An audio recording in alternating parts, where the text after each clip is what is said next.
This is Mr. Impact Wrestling himself, Moose, and you're listening to the Irish Whip. Hookers? Hookers and Coke? Hookers and Coke, man. You're the only pro wrestler I know that wants to do this shit in the morning. Yeti, you're a f***ing moron. Put it this way, I think Sami Callihan might as well just change his name to Invader I One. want to know why. Like, he can dodge any question. Like, I'll tell anyone that. You can tell me but I'm going to ask specific questions. Promotional consideration paid for by the following. WrestlingNewsSource.com. All the rest of you yahoos are out there dilly-dillying, you little wankers. We're actually receiving real wrestling news. This is Brett screwed Brett. Who are you to doubt El Dandy? Because this guy's a serious professional. Brett screwed Brett. Hold 2! Arm bar! Hey, get a nice shot of the brand new Mr. and Mrs. Hunter Hearst Helmsley. I hate you. I hate you. I hate your hat. I hate your t-shirts. I hate your wristbands. I hate your shoes. I hate your music. I hate the C Nation. I hate everything that you stand for. Sodas rule. Yeah, they do. What's up, TIW Mafia? It's a Yeti. Hey, thanks for taking the time. Thanks for tuning in. Thanks for listening. Product of Wrestling News Source. Kaia is back. She's hanging out, getting ready to come in. We got her in an exclusive place to do the interview from. She has her sidekick with her, so we're really looking forward to it. The Good Witch, the Conduit of Karma, and somebody that I've really been looking forward to interviewing because we're huge Beyond fans. We're huge WBR fans. We're just fans of the product in the Northeast. Of course, JP being from Boston. And I watch everything through the screen. So we're super excited and super happy to have Kaia here. Also, Black and Brave Wrestling Academy. We're going to really try to talk about that because that's what we do is we talk about independent pro wrestling. We talk about some of the best academies to attend, and we try to get as much information as we can so people can make amazing decisions. And that's it. So let's bring in Kaia. How are you tonight? Good Witch, Conduit of Karma, Kaia McKenna. How are you? I'm all right. I'm doing good. I'm actually heading out to Iowa to do some more rehab training before I hopefully get back to the ring in the end of spring. So I pulled over in a rest stop. I've got Empress with me. Just going to get a cup of coffee and we're just going to chat for a little bit. It's going to be a nice little mental break. Good. And that's, I want to tell you how much I appreciate that because that's huge for you to be able to, like, you're doing something very important. Like you're recovering from an injury. And we were talking before, but the question I wanted to ask, like, and let everybody kind of absorb and listen to is, how do you take, cause I wouldn't say it as a meteoric rise, but you're popular pretty fast. Like you got a fan base really fast. And then, AEW injury, you smack, I think what you referred to as what it felt like a sheet metal. Like just stiff and did something to your labrum. What has the process been for you mentally, emotionally, physically? I feel like it's a lot like it's a loss, right? Like, so you know how if you lose a loved one in your life, you grieve. When you lose the ability to do something you love, hold on one second. Enough. No, don't worry about it. The whole interview. I'm so sorry. When you Empress is here. Yeah, like seriously, put the tweet out now. Like Empress is going off on the live and ready to go. It's a pug. I can't help it. That's right. But yeah, so when you lose someone in your life, you have to go through a grieving process. I feel it's very similar to when you're wrestling and you lose the ability to do wrestling for any period of time, whether it be a couple weeks, a couple months, years, you name it. You go through a loss and you have to go through this grieving process. And everybody does it differently. At first, I was very angry. I was very angry because I could not understand why something like this would happen to me. You know, that whole feeling that you get.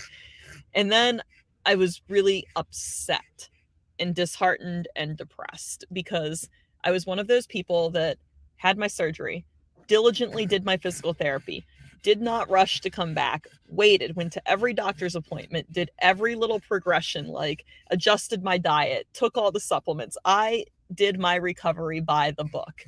And I still had an incident of re-injury. So it was very, very hard for me to accept that, considering the percentage of that happening. It was like a 2% chance. Like, what are the odds? Maybe I should go buy a lottery ticket. I don't know.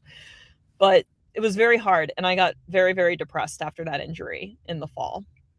And I think that kind of hindered my ability to bounce back as quickly as I did previously, because it wasn't a physical issue, but I needed to be in the right spot mentally to build my body back up for what I wanted to do, which was wrestling.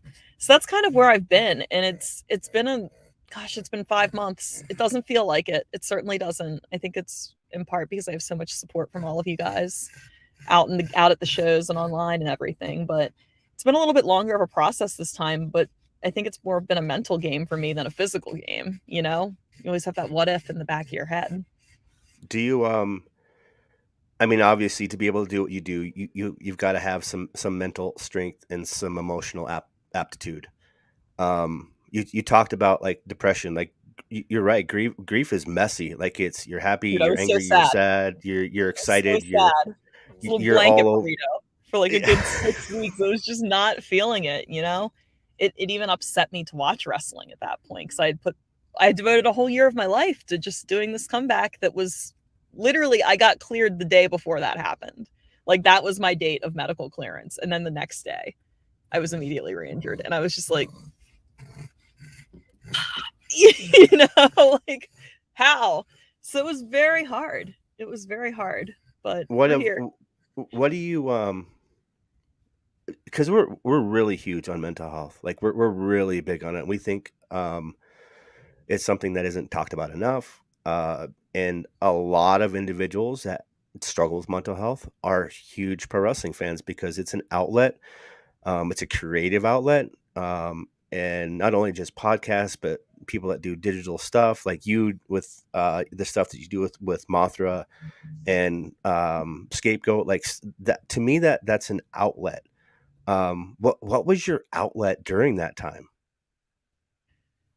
Is it going to be terrible if I say the internet community and the support I received from people on wrestling Twitter?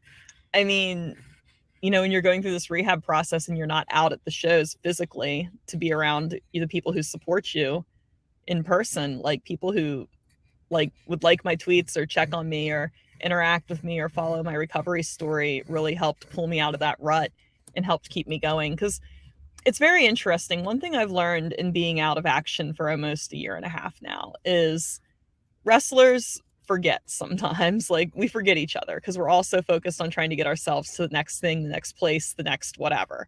So it's very easy for people to fall out of the shuffle and off your radar when you're doing your grind. But like, the fans never forget. They never forget. Like, it's just incredible to me. Like, despite being out for as long as I've been out and everything I've been through, I still will pop up at a show on occasion to help out while I'm recovering. And wrestlers are happy to see me, but the fans are like, oh, when are you coming back? I can't wait for you to come back.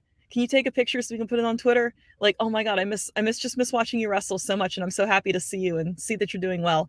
And like, that type of support was what really kind of helped pull me up out of that little sad blanket burrito that I had become, is seeing that there really are people out there that, despite how long it has been, they're still waiting for me. I'm sorry, I don't get emotional. But No. It's really nice. It was just such a refreshing thing. And it's such an important thing to like make sure you're also interacting with those people, because they're so pivotal to your success and your livelihood, So yeah, honestly, like, just having the support online really made a huge difference in pulling me out of the rut.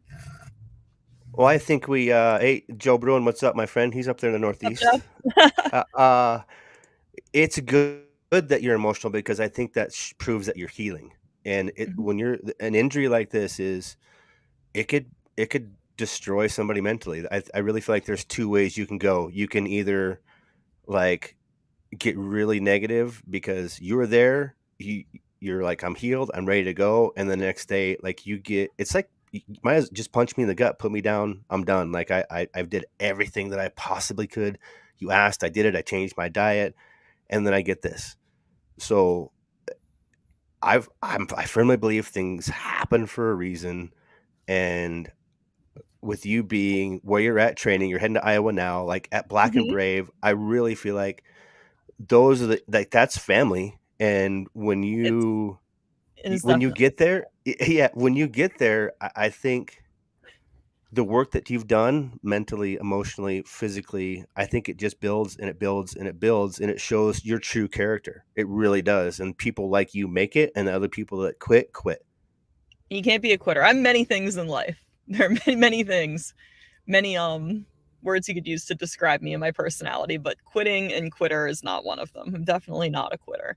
I think I actually do better when I'm under a little bit of pressure. I have to like rise to the occasion. It definitely galvanizes me in a good way. I mean, risk taker, obviously, like you like. I don't know about that. I'm a safe witch. I'm not crazy. Let's talk about that, because you are a witch. I mean, let's just call it what it is. I mean, people are always wondering, is this part of a character? Is it a gimmick? To me, it is. The best people out there take what they have and magnify it to something that's marketable. And talk to me about, maybe if you can even remember, like, has this been a part of your life since you were a child? Was this as a choice? Like, how did it come about where you're taking, I call it the old word, right? Because I'm a Viking. My family is Irish and Scottish, so I understand the roots. These gods are a little different, right? And religion kind of twists that a little bit, I think. So, like, when did you know that this is what you were focused on, and how the moon, just all together? When did you know?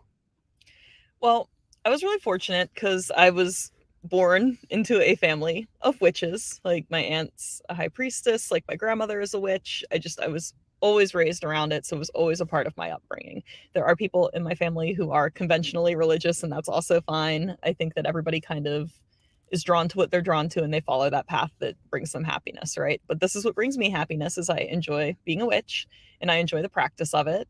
I love how mindful it is. I love how intuitive it is, and I love how, I hate to say proactive, but it's very proactive. Like, you are taking a stronger role in your destiny and what happens to you on a day-to-day basis, instead of putting it in the hands of a deity or somebody else or whatever, right? It's like you are taking a more active role in your destiny and where you're going. And I love that. That's one of my favorite things about magic, is that with the right intentions and the right focus and the right ability, you can truly perceive the energies around you and adapt to them or adjust them so you get the desired outcome.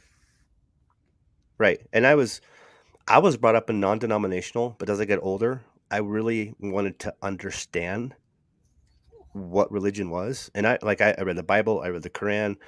I mean, I read a lot of stuff.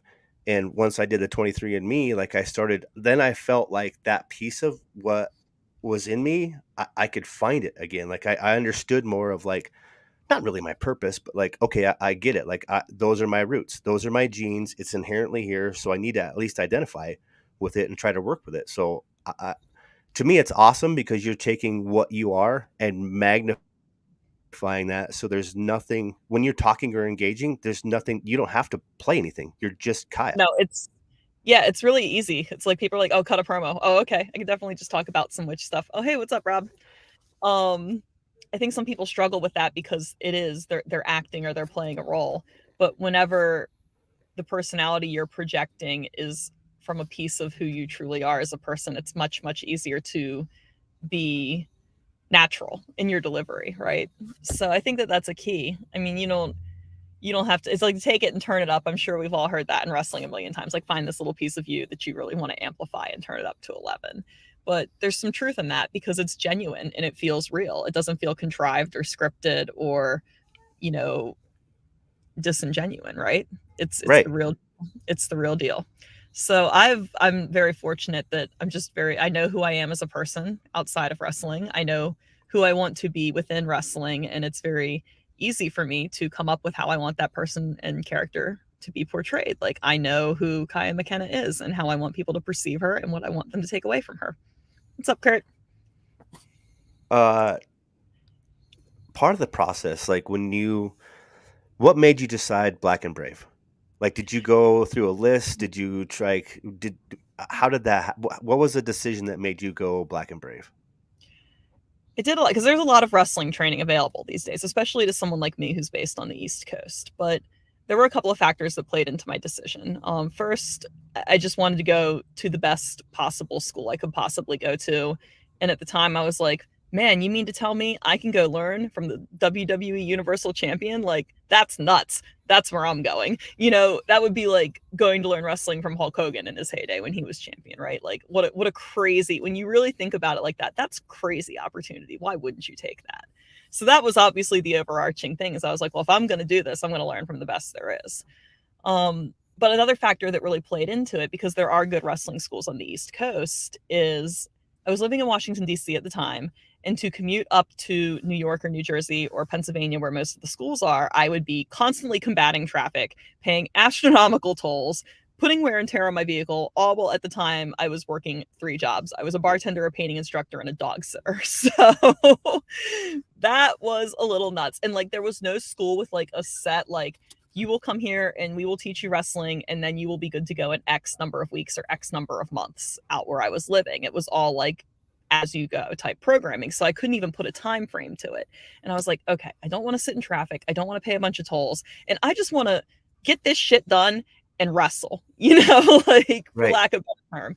So that was the other driving factors. I was like, I was going to spend just as much money doing all the commuting to go to a school out east as I would have to just take my stuff and go be in Iowa for the 3 months and learn from Seth and Merrick at Black and Brave. So that's what I decided to do. I don't want to get too involved into it, but how often, like when you're making this trip, how long post injury, how much time are you taking over there, or are you just getting to the point, like I see you doing like your first pull up, like you're getting to the point where the confidence is there and things are building? Have you traveled back over there back and forth just to like connect and do stuff all the time? Okay. It really is like a family. They admire hard work. I think that if you put the work in and you really go and put yourself out there and you bust your ass, like you always have a spot there. You're always family. So I go back all the time. I have a roommate in Iowa that I stay with half the year. And then when I'm out east, I usually stay with my mom. But I try to split the time because the training is good. But it's also like good to not be stuck in the same place when you're trying to be successful in professional wrestling. Like if I just stay here in Maryland and I work New Jersey and I work Maryland, that's great. And I work Delaware, whatever. Like there's stuff here. But then nobody in the Midwest cares who Kaia is. Nobody in the South knows who Kaia is. Nobody on the West Coast is getting any magic, you know? And I think to be successful in this business, you need to put yourself out there and you need to interact with as many people as humanly possible. Like the internet's only going to get you so far. You still need that in-person interaction across the board in many places to be successful. So I just want to be able to constantly go between the East, go between the Midwest, get out to the West easier, like meet people all over, like wrestle in front of different crowds, right? Because everybody responds and reacts differently. Like a Jersey crowd isn't a Chicago crowd, is not a crowd in the South. Like I don't want to get in the pattern where I'm just wrestling the same 4 or 5 opponents nonstop, which happens all the time with in women's wrestling, right?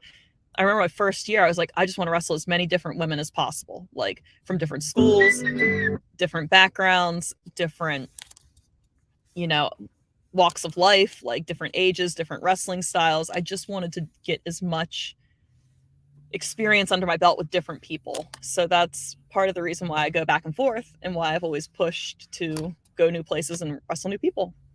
That's a huge, and because we interviewed Kristen Ashley from PWI, she's a contributor, and that's I love her. She's so great.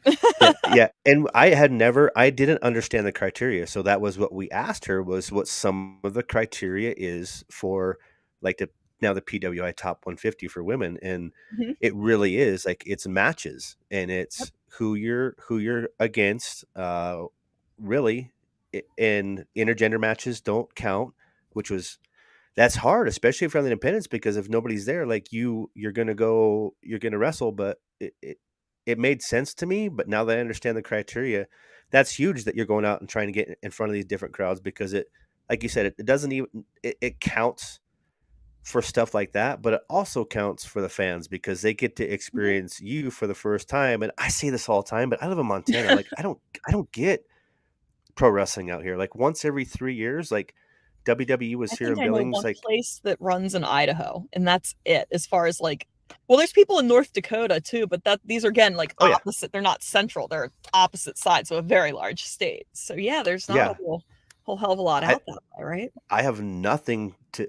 All of my is this. It is on a screen, no matter where it's at. I've only been lucky to go, a handful of times, 10 probably. But the biggest thing for me is every time I go, what amazes me is the amount of girls, like the little girls that are there to see people like you.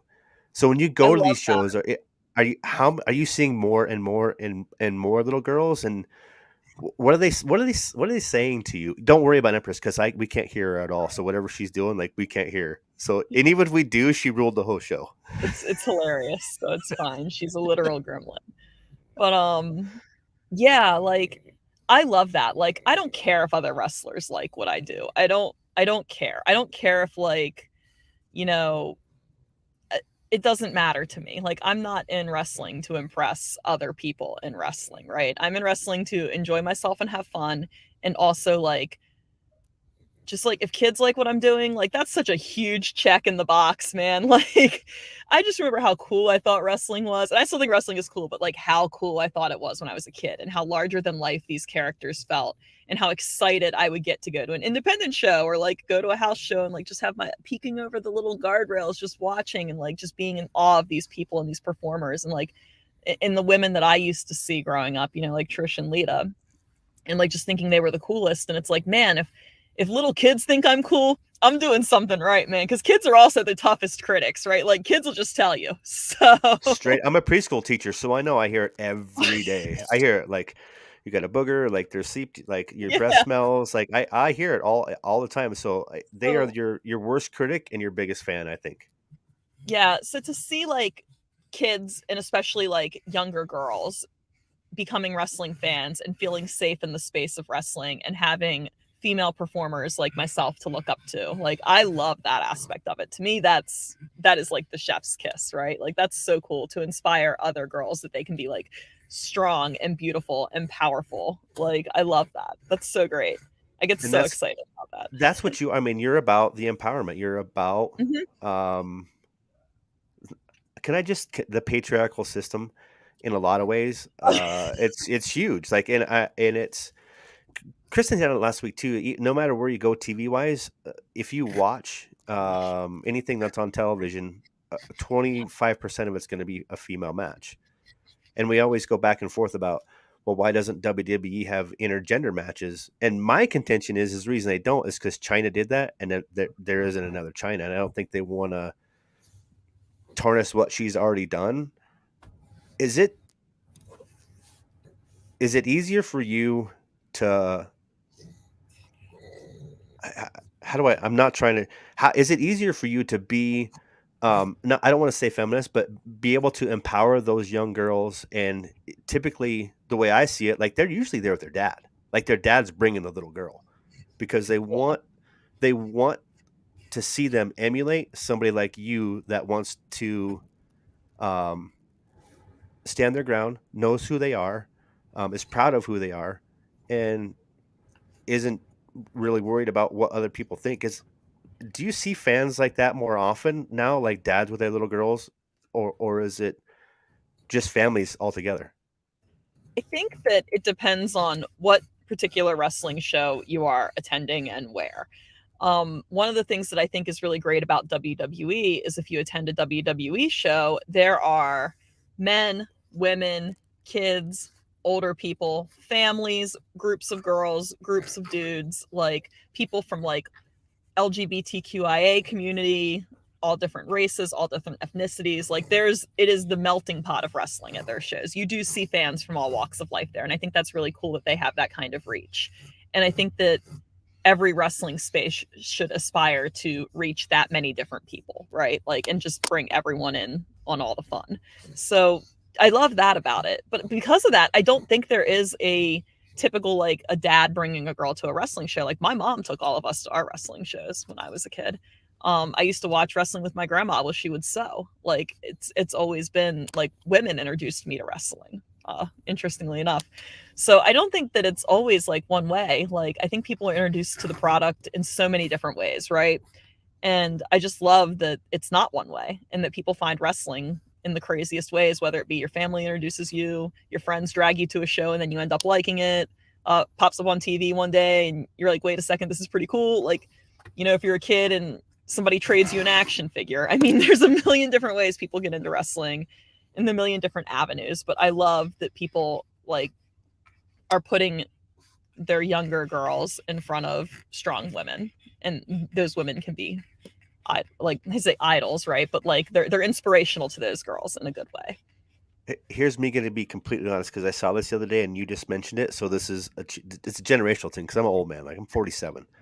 So it's hard for I'm 33. me. Okay, so like, and then there's a whole generation of wrestlers that are below me now, so I'm in the middle. Right? So LGBTQT, I am ignorant because I just saw this the other day. The I don't know what the I is. So I want you. Can you? What is the I? Do you know? So it's lesbian, gay, bisexual, transgender, queer / questioning, intersex, asexual, aromantic, agender. It's they've just made it an extra inclusive statement at this point, so there was nothing being excluded from their community.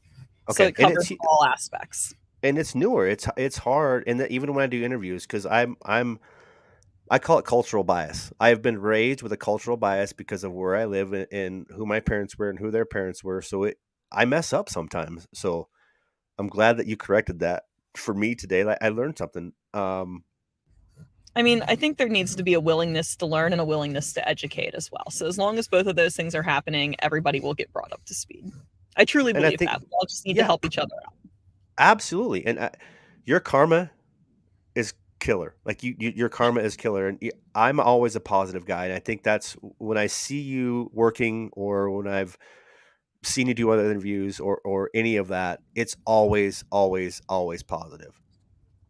Yeah, I mean, like, we all go through depression, right? But like, I don't want to do an interview and sit here and talk about everything that makes me depressed. First off, there's not enough time in the world for all of that. Secondly, when we're tuning into wrestling, it's escapism, right? Like, we're not watching or engaging with wrestling or the wrestling community to be upset, angry, or depressed. We're engaging with this community because it's something that it distracts us from the things in life that maybe aren't so great, right? So I want to contribute in a positive way so people can really escape and really feel happy and really enjoy themselves when they partake in the wrestling community. That's just me. That's how I've always viewed it. If it's an escapist thing, let's make it the best escape people can possibly have from their lives. It is definitely an escapist thing for me, because it's not live out here. So I'm watching, whether it's Fight TV or IWTV, and my only interaction I really get to have is the internet community, people on Twitter. Like that's my engagement. I don't get to sit around, and I don't get to go to shows. I don't get to enjoy it. Like, I get to watch from afar. And I think it's key that positivity will always outlast the negativity. Absolutely. It's so easy to be negative too. Like, I've learned that in the course of recovering from an injury, is like, it's very easy to spiral and like think of one negative thing, and then it's another negative thing, and then it's like 5 negative things, and then you're just like this dung beetle rolling a ball of negativity shit. It's just getting bigger and bigger and fucking bigger until you can't control it, and then it rolls over you and crushes you. So you don't want it to get to that, right? I mean, you don't want to be toxic positivity either, but don't enable it. Don't set yourself up for failure. Try to set yourself up for success the best you can. Do you feel like your beliefs, and you're going to find this crazy, but I follow the moon calendar to get my hair. I follow it to get my haircut, because that's not crazy. If that's what works for you, why would that be crazy? I have found, I live in Montana, so it's very close-minded and a lot of right-wing. It's conservative in a lot of ways. So when people, when they say, when are you going to get a haircut? I'm like, let me check my calendar. And they're like, what are you looking at? I'm like, I got to check the moon. I don't want to get my haircut when it's not. Do you live kind of that way too? Are you like a lunar calendar person? Do you, I use the Moonly app. That's what I use. I'm not putting them over anything, but I use that app. I like Moonly. Yes, it does. It plays a big part into what I do. I center a lot of my practice around the phases of the moon, the aspects of the moon, the goddess of the moon, the goddess of the light, Selene. It's a big part of my practice, just predominantly because there are phases of the moon that lend themselves to certain types of spells. There are phases of the moon in which, you know, it's better to do certain things. Like on a new moon, if there's projects you want to kick off, that's the perfect time to do it. It's all about rebirth, renewal, setting the stage for the next couple of weeks. And then full moon is you want to see it come to fruition, and then you have a reflection period afterwards. So it's like very cyclical, and it helps me stay focused on what I'm trying to accomplish in life and what I'm trying to accomplish as a witch as well.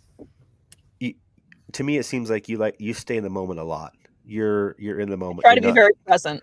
I really do. Yeah. It took practice. So you're not. I wasn't always present, but I try to be. Yeah. How? Obviously, your mom and grandma played a huge part of that. But is that something that when you sit back and you look and you go, man, that person is not present at all. Like they're sitting there with their kids or their family. I mean, they have the entire family goes out and eats, and they have like gadgets in their hand. Do people ever come up to you and ask you like, how are you always in everything all the time, 100%? I think what I refer to this as like being present, but also like being in a state of alignment, right? Which is when all of your thoughts are lining up with your emotions, you're consistent with your behavior, and you're able to process things well. You can make good choices, and you can make choices into what requires an internalized versus an externalized reaction. So there's being present and being in alignment. And you could say being present is as simple as just not being on your phone as much, right? But being in alignment is like a state of mind to help make your life easier, to have less strife, and to be more effective in your daily practice, whatever that may be. So it's a lot of patience. It's a lot of discipline. It doesn't cost anything. Like you can't buy alignment. You can go out and buy a crystal. You can go out and buy herbs. You can go out and buy, it's called materia in the witchy world, is anything like that you would use to set the stage for a spell. You can go buy all that shit. You can buy the most expensive, prettiest amethyst geode that's like $5,000. But if you're not in alignment, you're not going to be effective in anything you do. So you should really strive to get to that playing field, right? Where it's like you're in touch with your thoughts and your emotions. You can control all of your reactions. And because of that, you have a very strong sense of self-awareness. It all goes hand in hand. That's an amazing answer.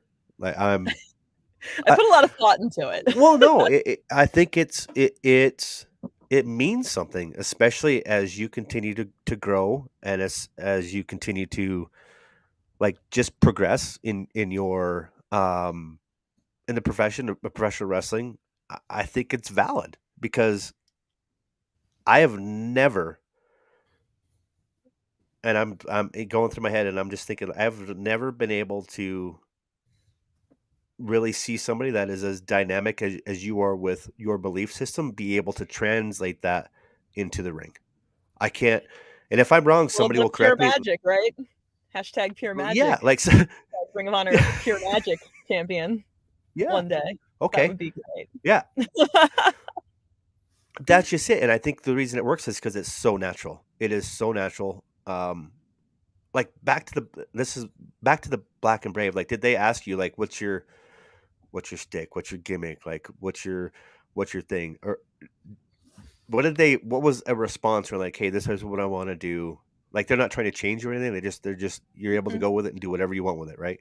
No, it's really nice. It's kind of like having a really good support system that helps you find your way, whatever your way is. I know they do promo classes and they do a promo day, typically like every wrestling school does. And on that day, it's just whatever you want, whatever you've been thinking about, whatever you've been kicking around. And then you would cut your promo, which, it's sometimes a little bit intimidating. And you're like, oh, well, I've never cut a promo before. And I'm just going to sit here and cut a promo in front of Seth Rollins. Let's see how this goes.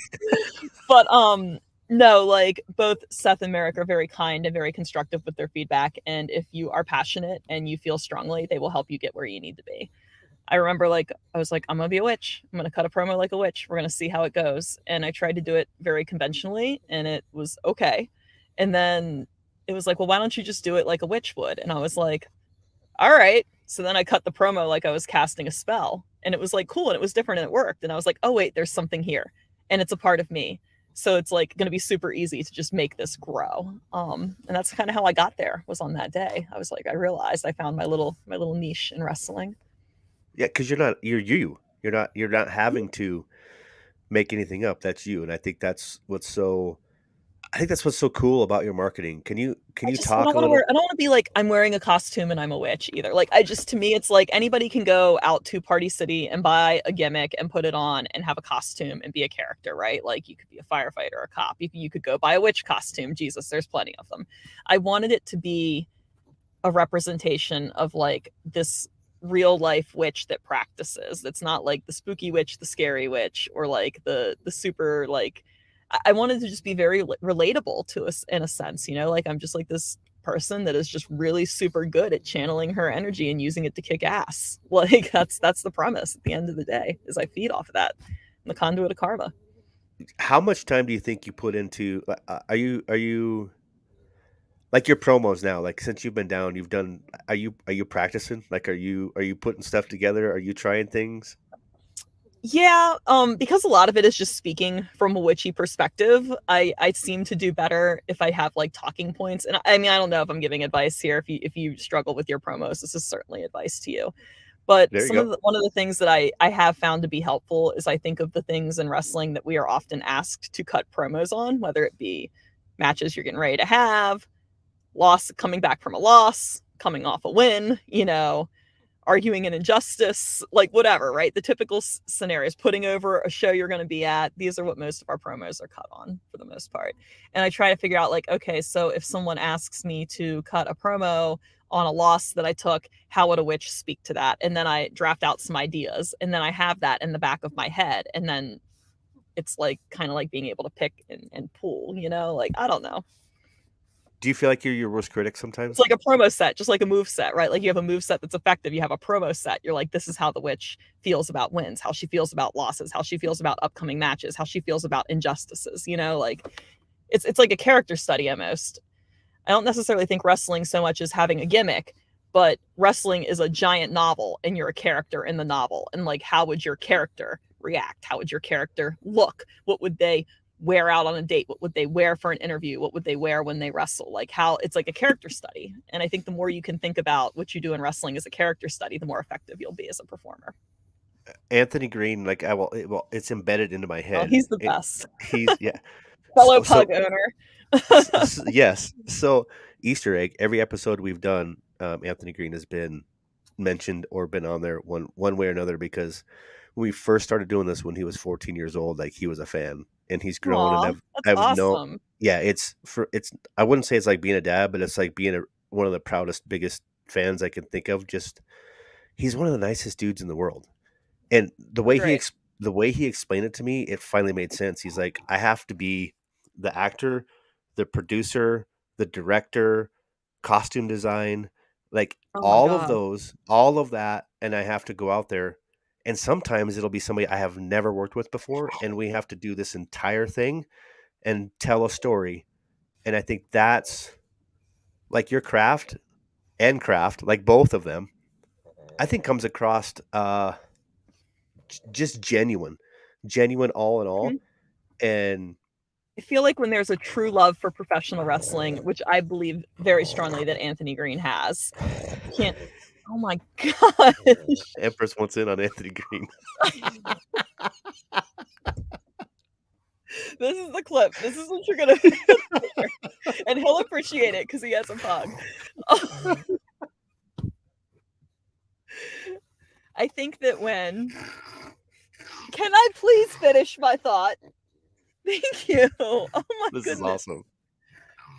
I was going to say, I think that when there's a true passion for wrestling and what we do, which I believe Anthony Green has, I believe he loves wrestling, that it is genuine because you can't fake a love for wrestling. Like you can tell in wrestling who really loves this shit and who's just here. Like, you know, I know, you know, everybody knows that vibe.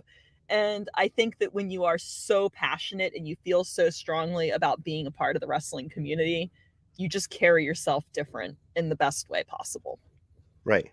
And to me, it's always the most positive, caring, kind, understanding people are almost always the ones that make it. Absolutely. And I mean, I group you in that. Like I group you in that because it's huge. Have you planned like there, Empress? Maybe if I give her some attention, she'll quiet. That's what makes interviews like this so unique, is because we can always look back and go on it and go, man, how many times has Empress been on a podcast? Once. I did one podcast that was all about the Empress, and Really? she made no noise and slept in my lap the entire time. So there's that. See, Kurt's even saying hi to Empress. Empress is the third star tonight. He's JP, the real star here. Yeah, Empress JP content always goes better than Kaia content. People, they're just here for the pug. JP's my buddy. He does the podcast with me over there in Boston, and he's out right now. He's hanging out and doing the fun things. But have you planned out, like, as your I know I'm kind of projecting ahead. Like you've probably thought a little bit about this, but like once you're quote, like air quotes, 100% and you're back and you're doing what you want to do, like have you tried to game plan this, where it really depends on your recovery and your rehab and how fast you progress, and once you're given that green light, then does that process start, or have you already really started that process? I mean, it's good to have like benchmarks and deadlines during a recovery so you can keep yourself motivated and moving forward.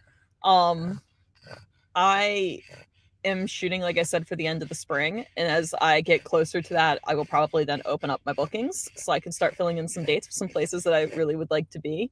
I really, honestly, I miss New England. I can't wait to be back up at Beyond and WWR. Drew has been nothing but amazing to me in my wrestling career. I feel like sometimes half the battle in wrestling is finding somebody that will give you a chance and wants to cultivate you, right? And Drew gave me that opportunity with WWR, and he was the first person to give me consistent opportunity and repetitive opportunity month to month, and put me in an environment where I could truly grow as a performer. And for that, I am so grateful to have him, and I can't wait to come up and put a little bit of magic back in Worcester. I can't tell you, I'm excited. Like it's Drew's huge, and like I started seeing some stuff about Wrestle Open, and it's like if wrestling are puppies, like we're puppies, right? We're all in the pet store window. It's like you definitely want somebody who's going to adopt you and put you in a house with toys and food and a little bed and help you become a good dog, right? Like That's what you want. You don't want some asshole to adopt you and throw you out in the backyard in a kennel with like 12 other dogs. Like you want that. And you're sitting there and you're begging and you get overlooked, and like other people get taken home, and you're just like sad and you're like puppy face, and then like somebody picks you up and goes, yep, this is the one. I'm taking this one. And then you get that environment in which you can thrive. And Drew definitely gave me that at WWR and Beyond. And I just can't wait to go back. Yeah, huge. We're huge. Like I love American Rana. Oh yeah, it's great, right? It's such a good show every year. Just one of my, like, it's packed.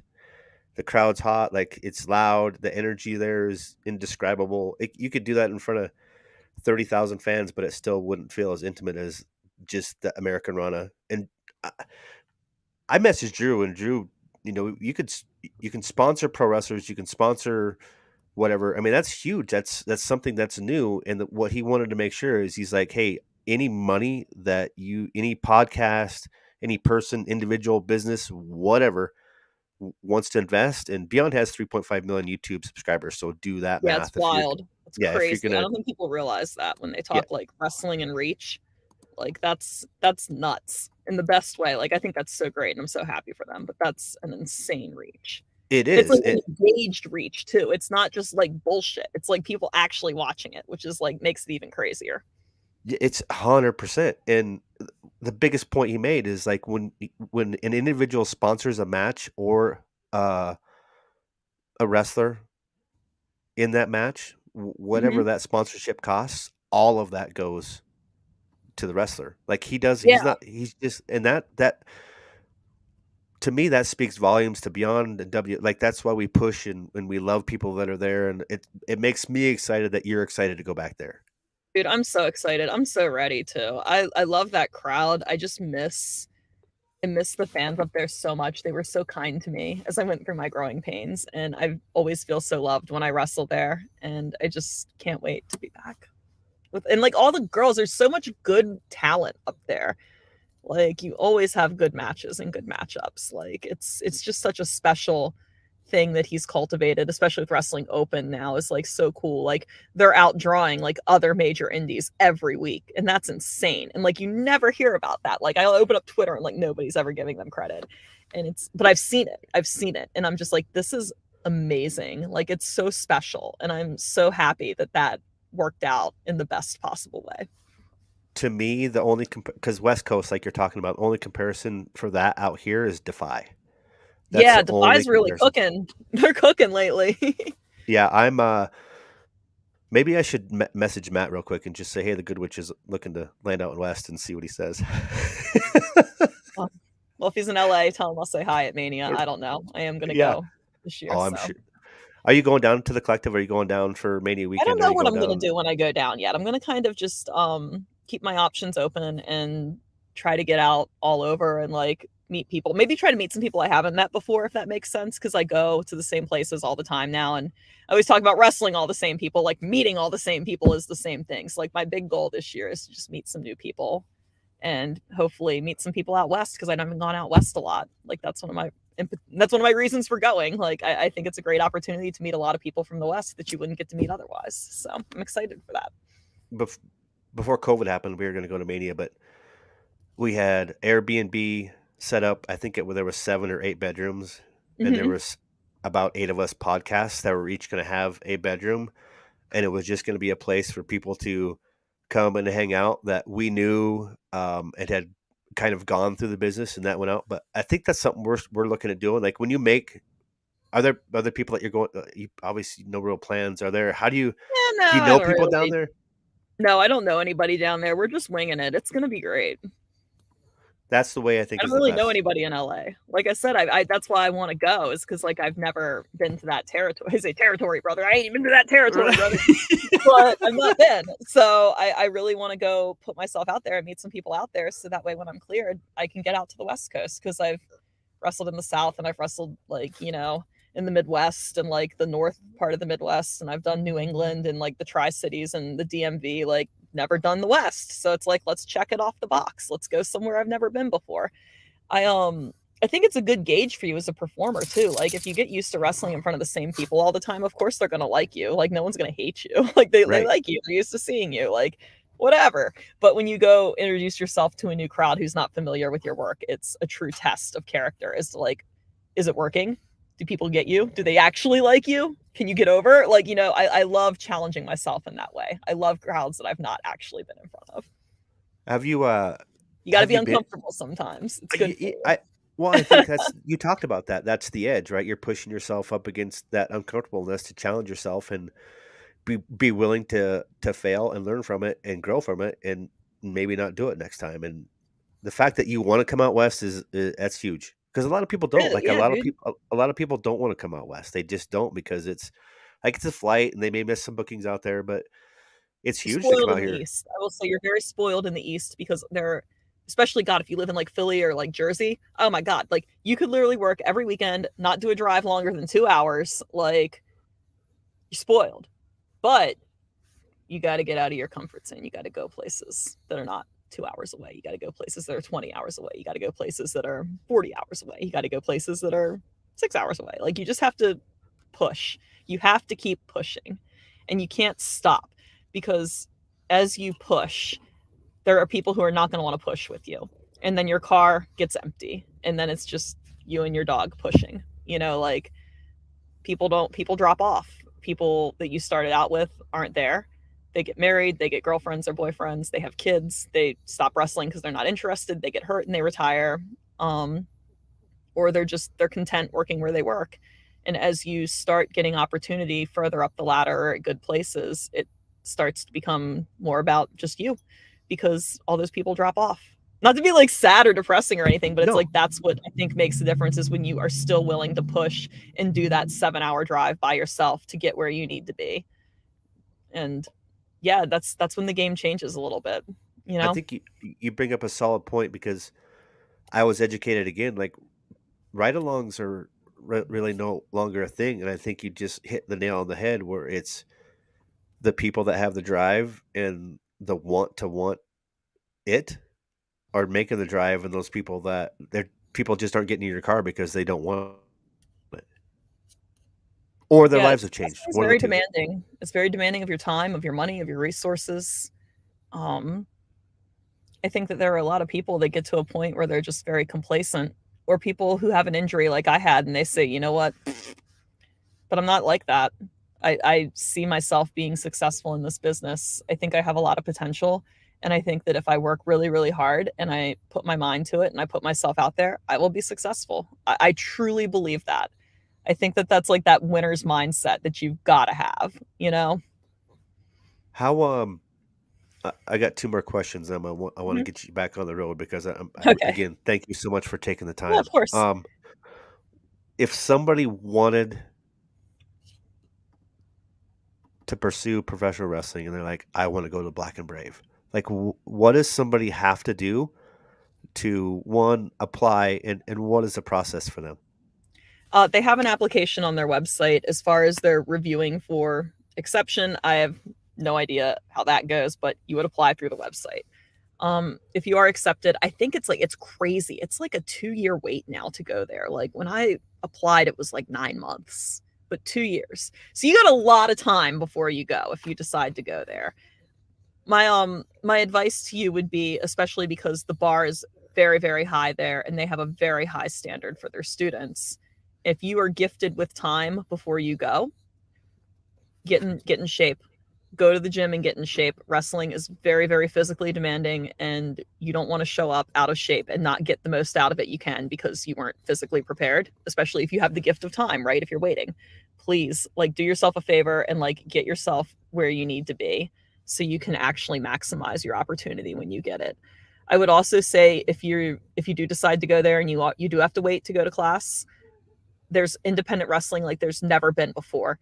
You don't have to be trained to go to a show and meet people and help out. Get your ass out to some shows, meet some people and help out. Like be like, hey, I'm going to wrestling school in 6 months. I'm just here to help out today. Like get a jump on that networking. Like you don't have to wait to do that. Before I went to Black and Brave, I used to help out at GCW. I used to help out at Impact when they would run in Philly. I would help out at small local indies in Delaware, Jersey, and Pennsylvania. Because it's like you want to make the best use out of that time. It's not dead time if you're waiting to go to a really good wrestling school. You want to show up in the best possible position for success as humanly possible. So get yourself in shape and do some networking. That's awesome because that's to a T. You are your own business. Imagine waiting 2 years to go to wrestling school and you get there and you can't physically do it because you did not get yourself into the proper shape or conditioning. You know, like that would be the biggest letdown, you know? So like set yourself up for success. Work hard. If that's what you want to do, go to the gym, work hard, network, meet people, make yourself somebody to know in wrestling right from the start.